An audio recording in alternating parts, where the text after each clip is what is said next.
বলার নেই, সব শেষ হয়ে গেল। খাই, আমাদের কিছু বলার নেই, এবার না খেয়ে মরতে হবে, আর কি করে, উপায় তো নেই। আমরা পার্টির লোক না, আমরা হকারের লোক। লোকসভা হয়েছে, বিধানসভা আছে, মুখ্যমন্ত্রী জানি, বিধানসভা এখনো আছে। কি বলে ভোট আছে সামনে, আমরাও বুঝে নেবো। তো মহা মুশকিল। হকার উচ্ছেদ আপাতত 1 মাসের জন্য বন্ধ। রণে ভঙ্গ দিল মমতা বন্দ্যোপাধ্যায়ের সরকার। মুখে বলা যতটাই সোজা, কাজে করে দেখানোটা ততটাই শক্ত। আপনারা বুদ্ধদেব ভট্টাচার্য, সুভাষ চক্রবর্তীর আমলে অপারেশন সানশাইন দেখেছিলেন, কলকাতা থেকে হকার উচ্ছেদের সেই গল্প। বামেদা পারেনি, মমতা বন্দ্যোপাধ্যায়ও যে পারবেন এমনটা কেউ আশাও করেননি। শুধু মানুষদেরকে বলতে হবে আমার পুলিশরা, আমার নেতারা জাস্ট এই হকারদেরকে বসাচ্ছে, আমি এতদিনে জানতে পারলাম না। আর সেটা জানানোর জন্যই এই নাটকটা চললো 1-2 দিন ধরে। ভাঙা হলো, কিন্তু ভাঙা হওয়ার সাথে সাথে জনগণেরা এমন বিক্ষোভ দেখাইলো যে রণে ভঙ্গ দিতে হলো মমতা বন্দ্যোপাধ্যায়কে। সব থেকে বড় কথা, হকাররা কি শুধু গড়িয়াহাটে আর হাতিবাগানেই আছে, আর কি কোথাও নেই? থাকলেও মমতা বন্দ্যোপাধ্যায়ের চোখে পড়েনি কেন? শুধুমাত্র ওই 2টো জায়গায় জাস্ট চোখে পড়েছে। আর কোন কোন জায়গায় প্রচুর পরিমাণে হকার রয়েছে যেটা মমতা বন্দ্যোপাধ্যায়ের চোখে পড়েনি, সেই জায়গাগুলোও আপনাদের একটু দেখাবো। আর মমতা বন্দ্যোপাধ্যায় চাইলেও সেই সমস্ত জায়গায় কোনোদিনই হকার উচ্ছেদ অভিযান চালাতে পারবেন না। আর ববি হাকিম, ফিরহাদ হাকিমের কি জেল হবে?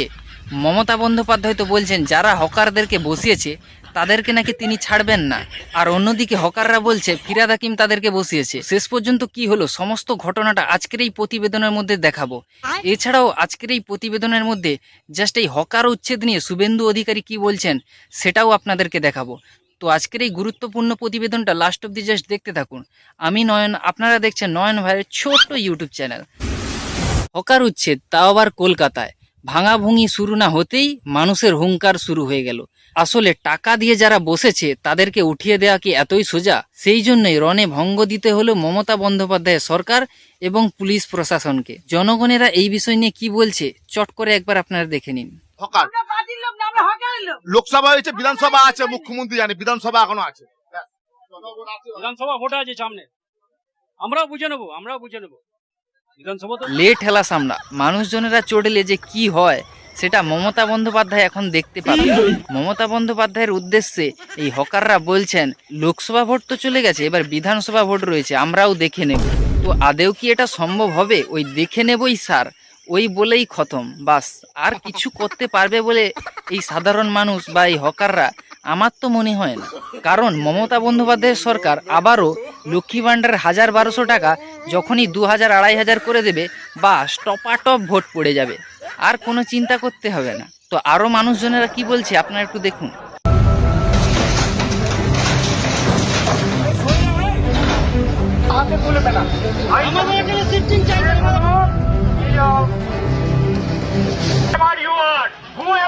আমি আপনাকে ওয়ার্নিং দিলাম,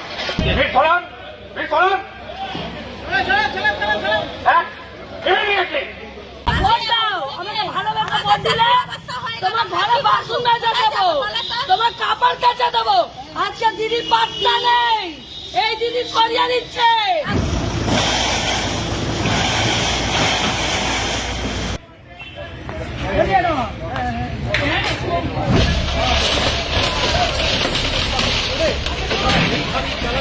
মেয়রের কাছে গেছিলাম, মেয়র বলেছে পুলিশ আসলে মেরে ভাগিয়ে দিন।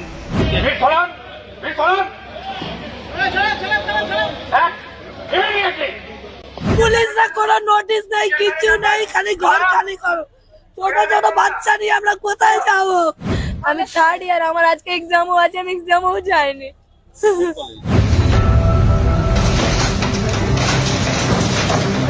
ফলে এই বেআইনি পার্কিং এবং দখলদারির হকার উচ্ছেদ বন্ধ করে দিলেন মমতা বন্দ্যোপাধ্যায়ের সরকার। কমিটি গঠন করে দিয়েছে। কে কে কমিটিতে রয়েছে? 3 জন মন্ত্রী আছেন, ফিরহাদ হাকিম, অরূপ বিশ্বাস, মলয় ঘটক, আর থাকছেন কলকাতার ডেপুটি মেয়র রথিন ঘোষ, আর মেয়র পরিষদ দেবাশিস কুমার। এই 5 জনকে নিয়ে জাস্ট মমতা বন্দ্যোপাধ্যায় একটা কমিটি গঠন করে দিয়েছে, যেই কমিটি কিনা জাস্ট 1 মাসের মধ্যে এই বিষয় নিয়ে জাস্ট রিপোর্ট দেবে মমতা বন্দ্যোপাধ্যায়কে।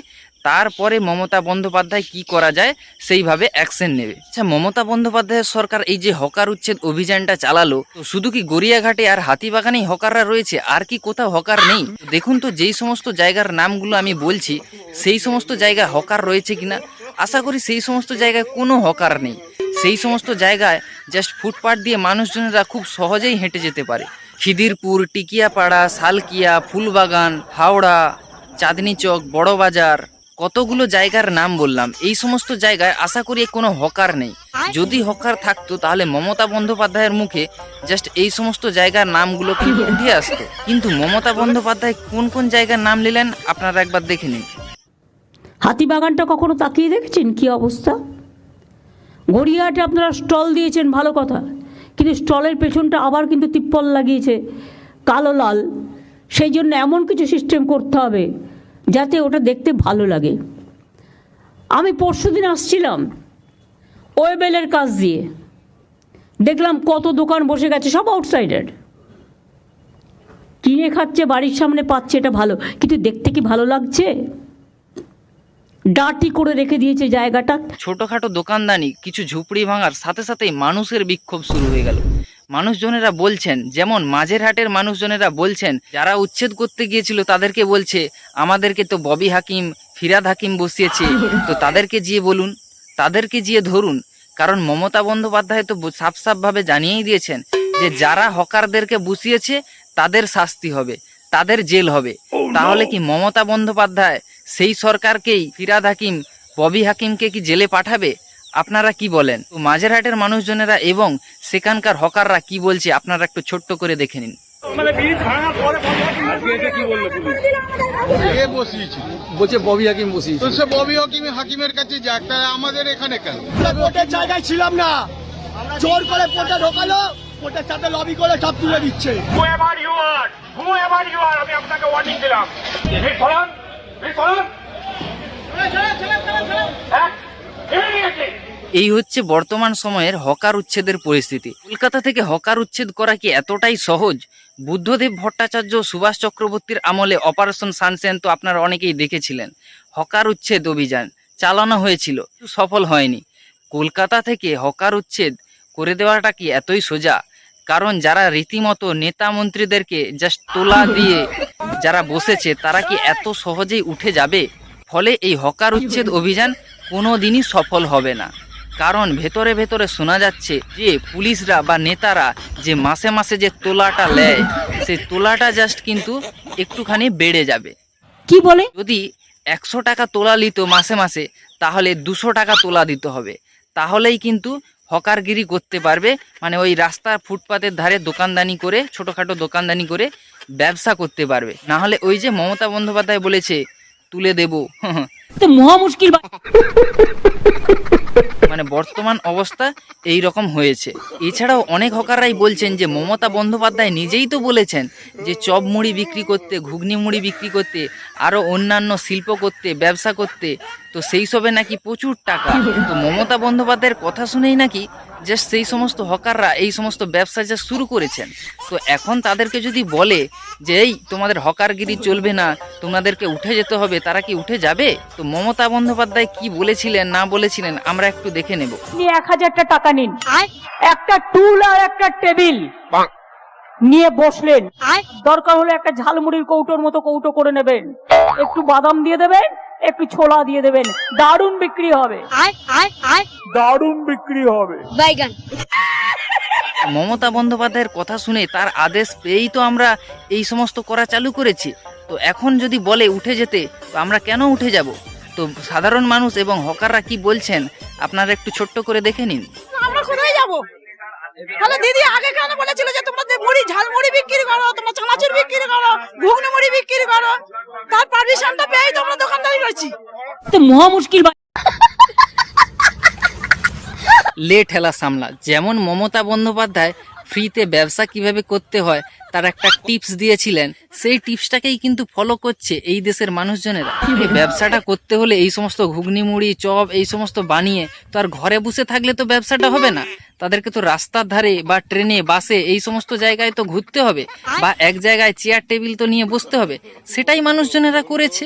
তো এখন মমতা বন্দ্যোপাধ্যায় যদি বলে যে এই সমস্ত হকারদেরকে তাড়াতে হবে, রাস্তাঘাটে যাওয়ার জায়গা পাচ্ছি না, যা রাস্তাঘাট দখল করে নিচ্ছে, সেটা বললে কি করে হবে বলুন? মমতা বন্দ্যোপাধ্যায় যখন ফ্রিতে এই সমস্ত ব্যবসা করার টিপস দিয়েছিল মানুষজনেদেরকে, তখনই তো মমতা বন্দ্যোপাধ্যায় বলে দিতে পারত যে কোন কোন জায়গায় গিয়ে এই সমস্ত জিনিস বিক্রি করতে হবে। তো সেটা তিনি তখন বলেননি কেন? তো যাই হোক, এরপরে আমাদের শুভেন্দু অধিকারী এই হকার উচ্ছেদ নিয়ে মমতা বন্দ্যোপাধ্যায়ের উদ্দেশ্যে কি বলছেন আপনারা একটু শুনে নিন। হকার উচ্ছেদ আমার লক্ষ্য নয়, নতুন করে হকার বসালে ওটা ঠেলায় না পড়লে বিড়াল গাছে ওঠে। বলছে পুলিশ যদি হকার বসে সেক্ষেত্রে তাকে গ্রেপ্তার করা হবে। ওটা হচ্ছে আঙ্গুর ফল টক। কাল সারাদিন ধরে লোকের চোখের জল দেখিয়েছে। মমতা ব্যানার্জি ভীত, আতঙ্কিত, সন্ত্রস্ত হয়েছেন। আর আমরা ভারতীয় জনতা পার্টির পক্ষ থেকে এবং আমি বিরোধী দলনেতা হিসেবে বলেছিলাম প্রতিবাদ হবে, প্রতিরোধ হবে। আপনি বলেছেন সরকারি জমি উদ্ধার করবেন, আপনার লোকেরা গরিব মানুষের পেটে লাথি মেরে হকার উচ্ছেদের নামে মানবাধিকার লঙ্ঘিত করছেন। আমরা চাই ফুটপাত দখলমুক্ত হোক, আমরা চাই নগরায়ন সুন্দরভাবে গড়ে উঠুক, কিন্তু কারোর পেটে লাথি মেরে নয়। আপনি এসওপি তৈরি করুন, আপনি যথোপযুক্ত সময় দিন, আপনি বিকল্প ব্যবস্থা করুন। আপনি বারে বারে বলেন যে আমি 1.5 কোটি চাকরি দিয়েছি, তালিকা চাইলে দিতে পারেন না। আপনি 200% কাজ করেছেন, ভর্তি কাজ করেছেন বলেন আমার সময়। তা আপনি সব হকারকে একটা করে চাকরি দিয়ে দেন, তারপরে তুলে দেন না। আমরা তো হকার জবরদখলের কথা বলছি না, বিজেপি বলছে পেটে লাথি মারবেন না। তো শুভেন্দু অধিকারী বিজেপির তরফ থেকে কি বললেন আপনারা তো সবটাই শুনলেন। আমাদের রাজ্যে বর্তমান সময়ে যে কি অবস্থা আপনারা তো সেটা খুব ভালোভাবেই জানেন। আমাদের রাজ্যে একটাও কিন্তু কোথাও কিন্তু চাকরি বাকরি নেই। আমাদের ভাই বোনেরা আগে যে পড়াশুনো করে যে কোথাও একটা চাকরি বাকরি করবে সে সুযোগ কোথাও নেই। কিন্তু এছাড়াও দিনের পর দিন জিনিসপত্রের দাম যা হু করে বেড়ে চলেছে, সাধারণ মানুষরা জাস্ট কিভাবে তাদের সংসার চালাবে সেটাই খুঁজে পাচ্ছে না। আর মমতা বন্দ্যোপাধ্যায় সে বিষয়ে না ভেবে জাস্ট গরিবদের পেটে লাথি মারতে শুরু করে দিয়েছেন। তো আপনারা তো সবটাই শুনলেন, তো আপনারা কি বলবেন এ বিষয়ে? তো আপনাদের গুরুত্বপূর্ণ মতামত জানান এই নয়ন ভাইয়ের ইউটিউব চ্যানেলের কমেন্ট সেকশনে। তো আজকের এই প্রতিবেদনটা আমি এখানেই শেষ করছি, কারণ অনেক বেলাটা হয়ে গেছে, মাথার উপর সূর্যটা উঠে গেছে বলে। তো যাই হোক বন্ধুগণ, প্রতিবেদনটা যদি তোমাদের ভালো লেগে থাকে অবশ্যই আজকের এই ভিডিওটিকে একটা করে লাইক করে দিও। আর চ্যানেলে যারা নতুন এসছো সাবস্ক্রাইব করে পাশে আসা বেল আইকনে দাবিয়ে অল অপশানে ক্লিক করে দিও এই ধরনের ইন্টারেস্টিং টপিকের ভিডিও দেখার জন্য। তো দেখা হচ্ছে নেক্সট কোনো ইন্টারেস্টিং টপিক নিয়ে। সবাই ভালো থাকবে, সুস্থ থাকবে, টাটা।